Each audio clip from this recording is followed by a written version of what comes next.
So here we are in Google Earth, and you have this panel down the side. There's some settings and my Gmail account there. I can search for a particular place and it will fly to that place.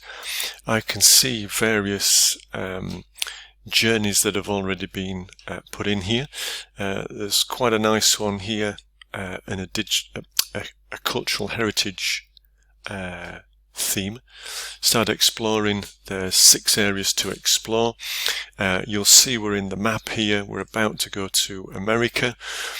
You'll see in this particular section there are 1, 2, 3, 4, 5, 6, 7, 8, 9, 10, 11, 12 slides.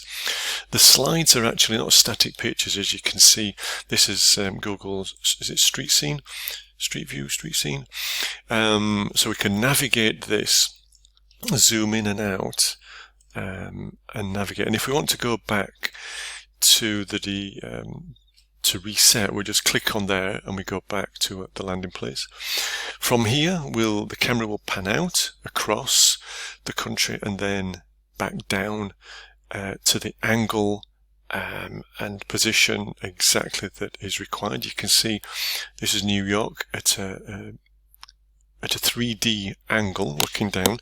If I press Shift, I can control the view here. Left, right is rotate. Up, down is changing the angle, horizontal, vertical direction of the camera. And if I want to go back to where that camera was, I just click there. So what you're doing in your work is setting the camera location and what it sees, how close it is to Earth, etc. At each of these slide setting off points. You're also controlling what pictures, titles and text are there, with some HTML links as well, whatever is required.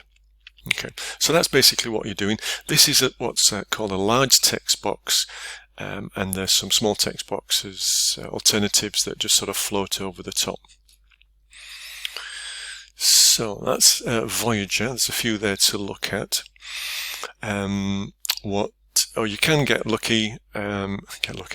Feeling lucky, Google takes you to a place which it thinks you might be interested in. And who wouldn't want to go to Sandy Bay, in Hong Kong? It looks very nice. Millionaire country, I do suspect. Where we're going is Google Projects. Here's one I did as a test, a trial earlier. And it's just the Reservoir Railways thing again. Click, we're in sort of edit mode at the minute. And this is sort of the start. I was just looking at lines and areas and markers and seeing what you could get.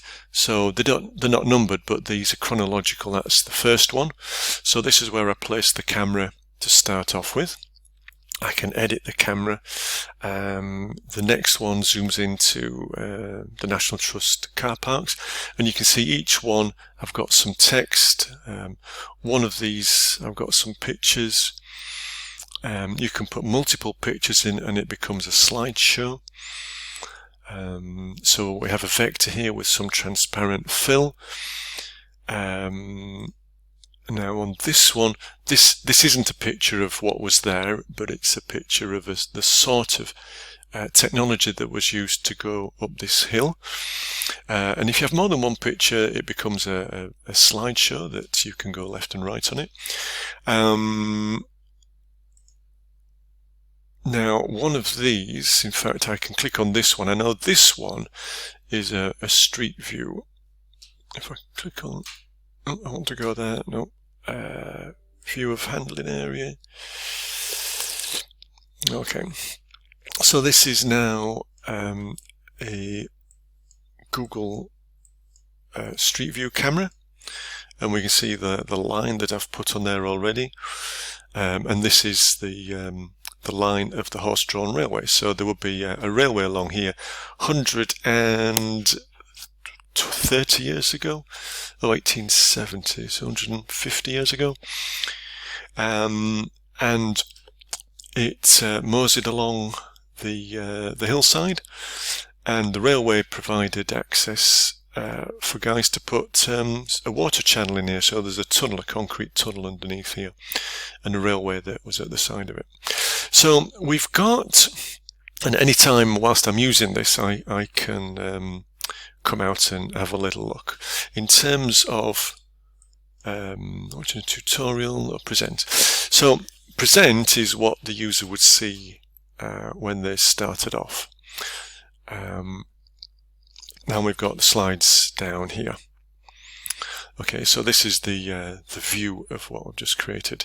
Now it's not particularly that pretty when we come to the lines upon the hills. In fact, we can see the table of contents here.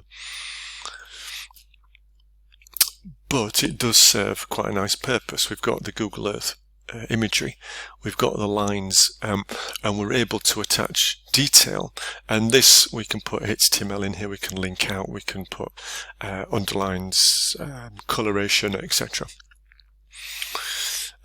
So once we've got that, it lives in a Google Drive.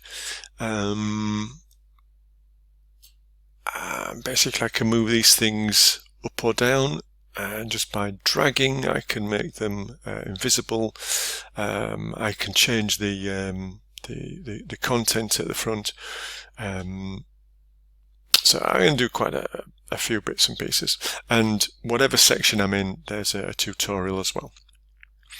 So that's a fairly decent starter, I think, in terms of your groups.